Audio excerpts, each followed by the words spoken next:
morning. Larry Carby, one of the cabbing instructors here at William Holland. Today we're going to do a demonstration on cabbing. I've got some material that's a new find out of Nevada. It's called Wonderstone, but what the Wonderstone everybody's familiar with is the Wonderstone out of Utah. This was just discovered, first time I saw it on the market was in Arizona in January. So we're going to cut one of them. It's a harder material than the old Wonderstone is. We have a couple of places that we could use here. That's one of the things that people ask, well, where do you know where to cut a cab at? And I tell them, well, you just look at the features. So you've got a nice feature here. You would have a nice feature here. Today we're going to use this feature, and it's prettier on this side to me than the other side. So what I want to do is mark my template on the back. There's lots of different shapes, and we're going to be cutting a trio today as well with earrings. So what I do with all my classes, I start out with a standard 40 by 30 oval. And that's what we're going to do for the demo, so everybody knows what we're doing in class.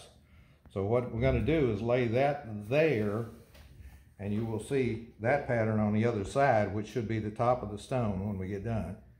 So I just lay that here, take a Sharpie marker, and outline where the cab is going to be, just like that.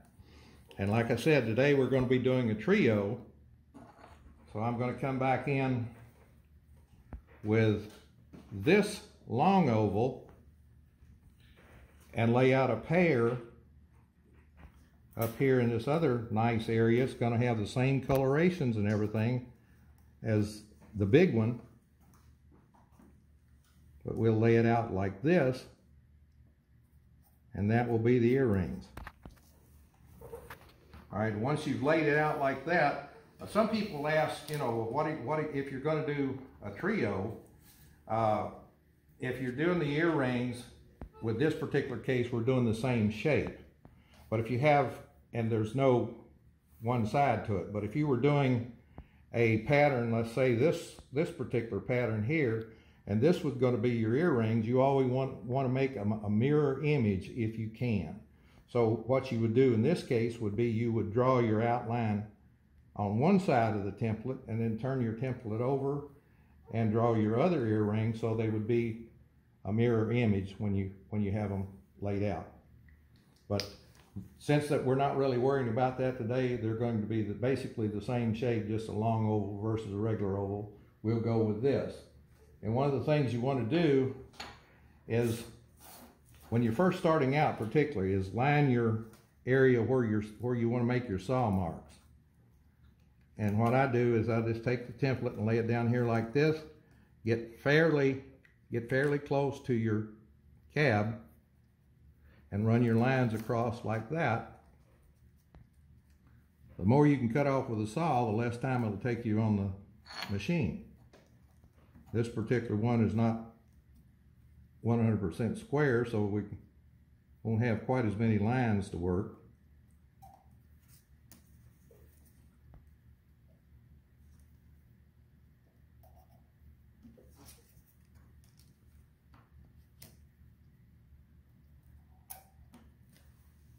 So when we go to the saw, we're going to follow these lines and then come back and grind to shape on the machine. Okay, we're over to the saw. Make sure the water comes up on your blade, which this one has. If this particular saw is a 6-inch trim saw made by High Tech Diamond, this is the saw that I run at home. When you turn this saw on, if you'll watch the water coming off the blade, you can see exactly where the saw blade is going to be. And what you want to do is lay that water line coming right straight down the line that you want to cut, which is right here.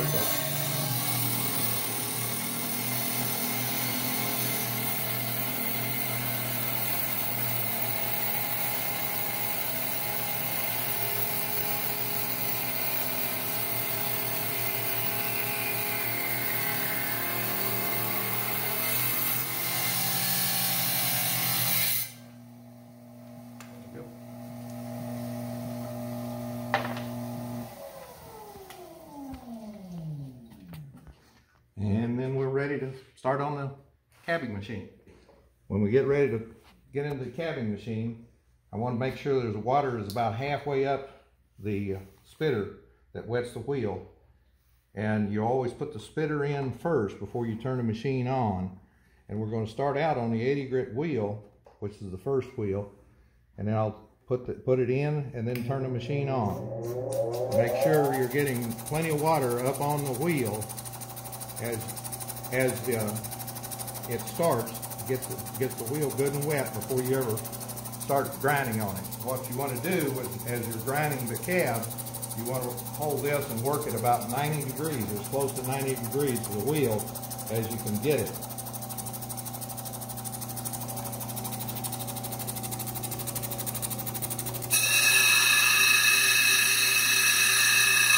That's a lot harder than the regular Wonder Stone. It's a much harder stone than the old Wonder Stone out of Utah. When you're cutting, you want to make sure you use the entire surface of the wheel, not just get right in the middle, or you wear the wheel out in the middle and the two edges, outside edges, will still be good. What I'm doing is just working my way around the wheel, moving down toward the design line. What you want to do is get down to that mark. We're going to cut what's called a calibrated cab today. And the reason you would cut a calibrated cab is if somebody has a pre-made bolo or belt buckle or pendant, and it has to be an exact size. And the calibrated gives you that to where you will have the exact size that you need to go in there.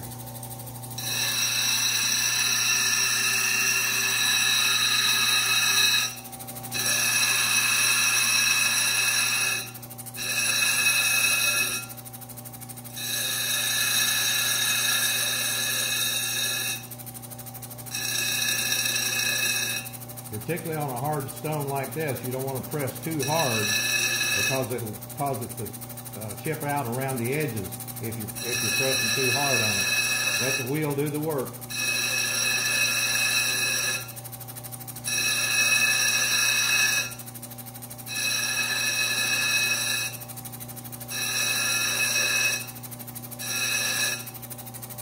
And the way you get a calibrated cab, you take the same template we use to mark the stone, and you get it to where it will just barely fit through that template.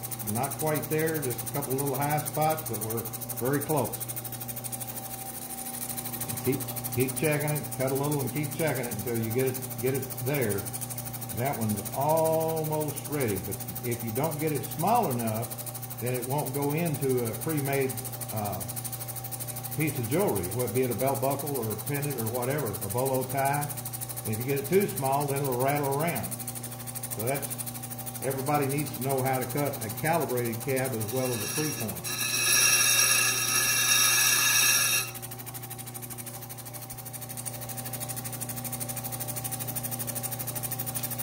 There it is.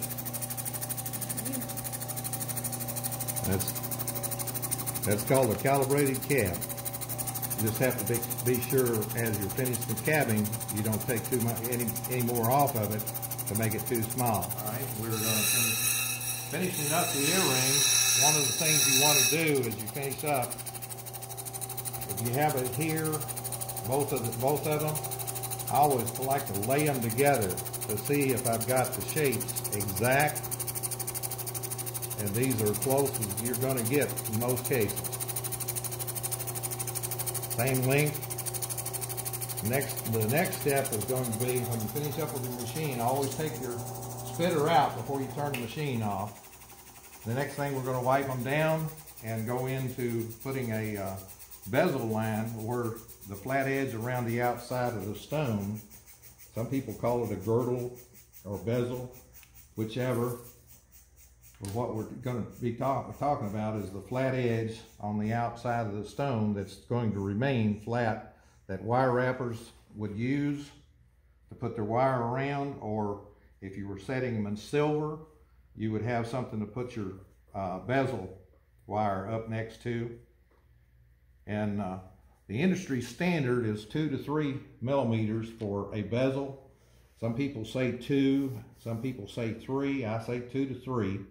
And in my classes, I use a caliper to mark the stones, and what I do is I lock the caliper on 2.5, so we're halfway between the 2 and the 3, and I have a caliper over here. It's already locked at 2.5 millimeters. So what you want to do is wherever the back of the stone is, in this case this side, this is going to be the front, you want to mark the back.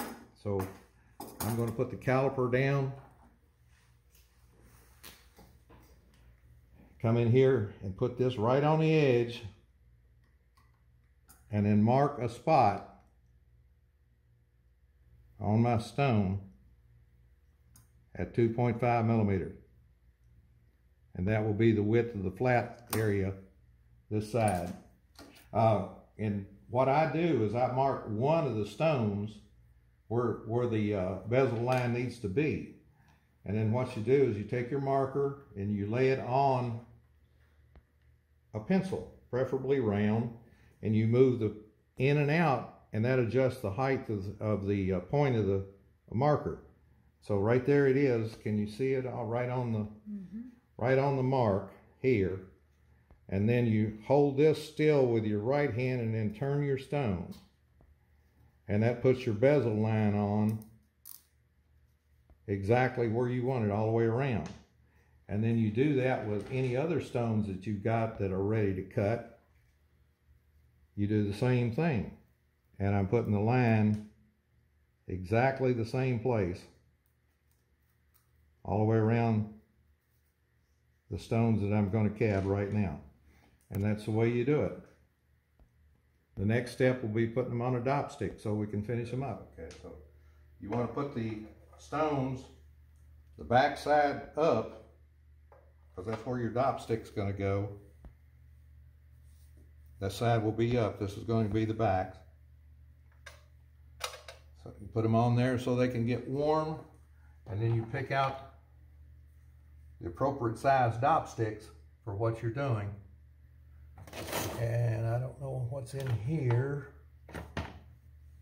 That's a little big, but that's all right.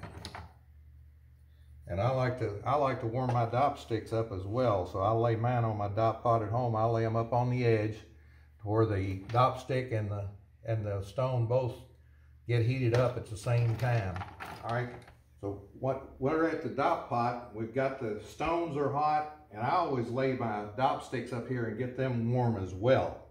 And what you do is you just get a nice amount of dop wax on the stick, and then set it down right in the middle of your stone. And if it doesn't set in good, now that's hot, I'll wet my finger and press it in just a little bit all the way around to make sure it sets on the cab real well. Okay, now that we've got them dopped, we're ready to go back to the cabbing machine and start making the cab.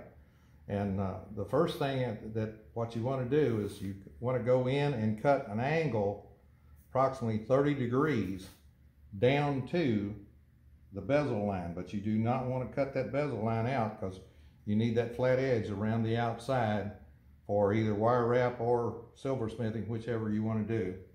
A lot of people will come in and they'll try to do about a 15-degree angle, and then they'll start trying to dome it over.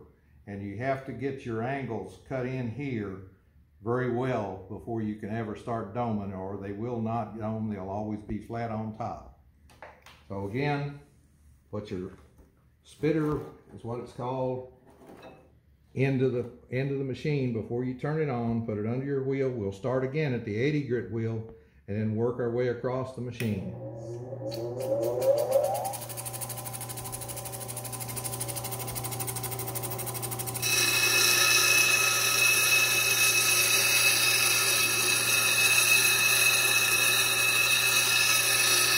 And again, we're working across using the whole wheel and not just the middle.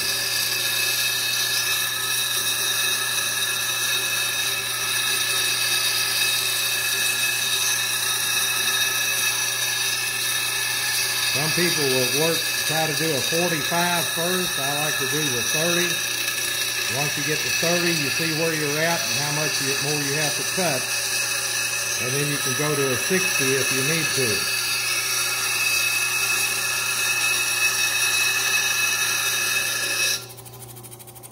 And there you are at about a 30-degree angle all the way around down to the line, but the line's still there. So we're going to have to get a lot more of an angle in before you could ever dome. If you try to start doming and rocking that back and forth doming, try to dome this, it will not dome. You'll wind up with a flat top. So it's got to be cut in at an angle more like a 60 degree, which is what we'll do next.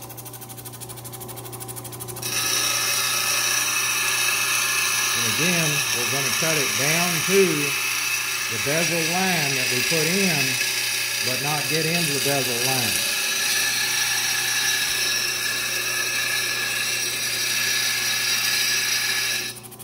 Now you can see you're getting the center down to where you're getting close to being able to dome. Just needs a little bit more worked in off of each side and off of each end, where then you can start rocking the stone back and forth, turning and rocking, and that will make your dome.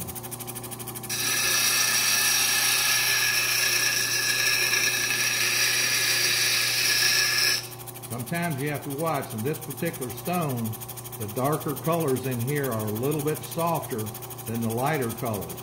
So you have to kind of be easy and not put much pressure on, or you can cut too deep into your color areas.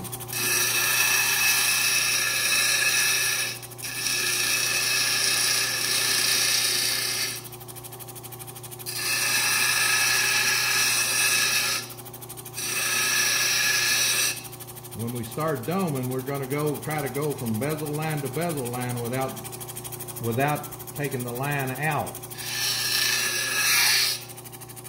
Okay. All right. At this point, we want to move over to the next wheel, a 220 grit. So basically, we're going to do the same thing. Is we're going to go around the edges and then bring it across the dome.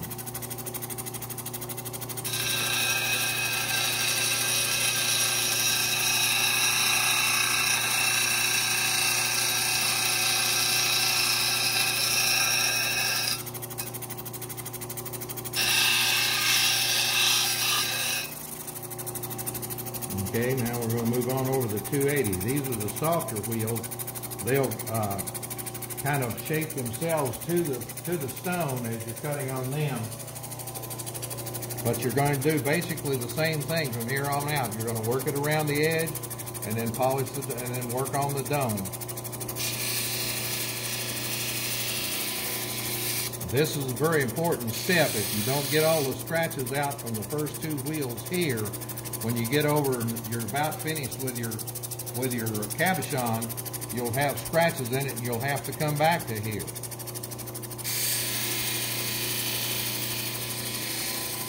You want to see if you've got scratches, you always have to get your stone dry. All wet stones look good.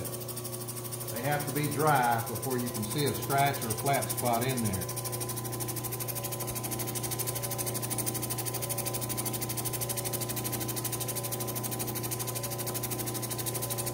I don't see anything at this point. They may show up a little later, but right now I don't. There is a little vug right here in the stone, but all that does is tell you it's a natural stone. The next step is we're going to start cleaning up the bezel. And what you want to do is just come around here enough to get any little chips out of it and get rid of your line that we put in when we started. You want to get it at 90 degrees or as close as you possibly can, and just turn the stone right around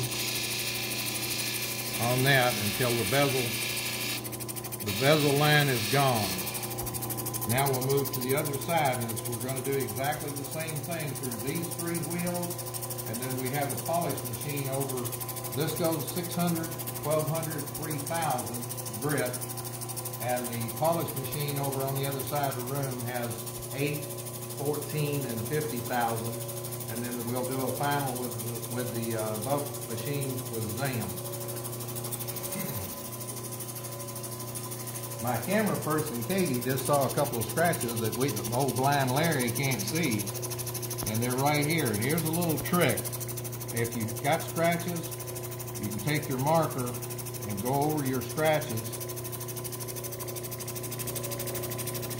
And the marker will get down in those scratches. We're going back to now I can see them. Once I put them on there are some scratches right in the middle, right here. Once you get rid of the marker on that 280 wheel, the scratches will be gone as well.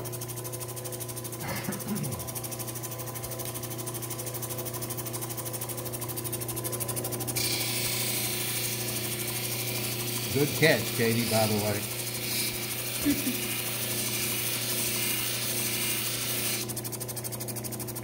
Now you can really see them there.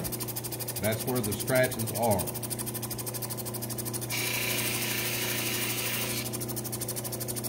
The easiest way these scratches will run in this way. The wheel is coming here. I want to work over that area at 180 from the way the scratches are running.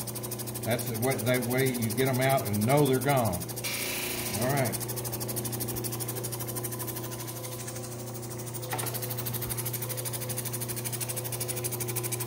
Thank you. But basically, you're going to do the same thing across these last three wheels as we did with the 280. And instead of working the bezel last, I work it first as a general rule. I'll go ahead and come around here about 2 or 3 times.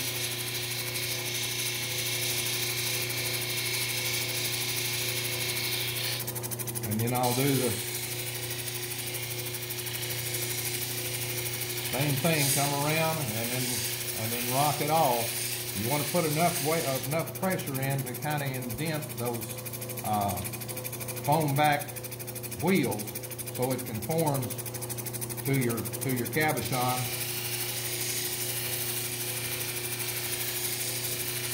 Not a whole lot of pressure, but enough that you can feel it kind of indent the wheels just a little bit.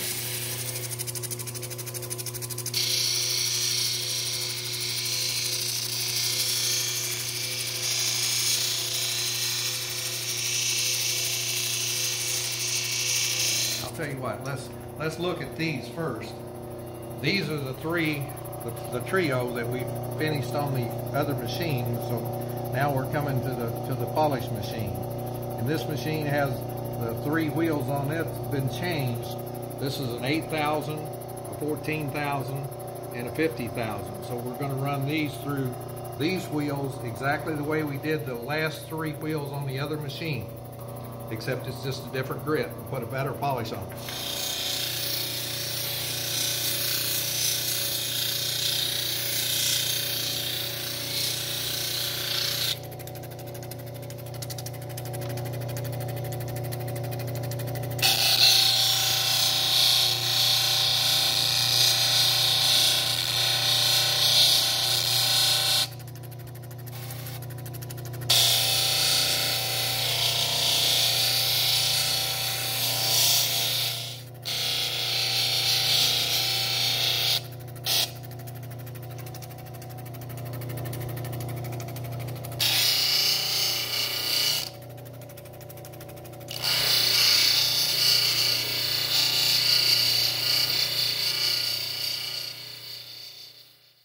Go to the final step, which will be the Zam polish on the buffer over here, but this is what they look like when they come off of the 50,000th wheel. A little Zam on the buff. Now, when you're using this machine, you must hold on to these very tight, or you can snatch it right out of your hand back into that steel backing back here.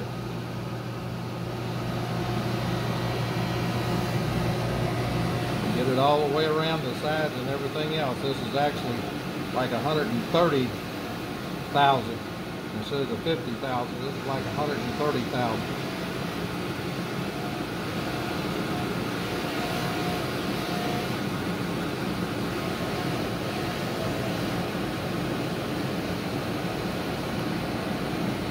And there you go. They're ready for final step of taking them off the dop stick and cleaning them up. The final step, once we've got them off the dop stick, we're going to clean up the back a little bit. There's a little bit of rough edge right around the corner. We're going to do that at about a 45-degree angle. And then just, if there's any saw marks on the back of the stone, you want to clean them up. These three pieces do not have any saw marks. So what we're going to do is make sure all of the design line is gone. You can see a little bit of it on the tip here. And it's got a couple little chips that we're going to take out. And then you're done. You have a cabochon that's ready to be made into a piece of jewelry. What I usually do is I'll start on the 280 to do this. And I go at the 45 first. Just come around here and knock that little sharp edge with a, if there's any little chip outs in it, take care of that.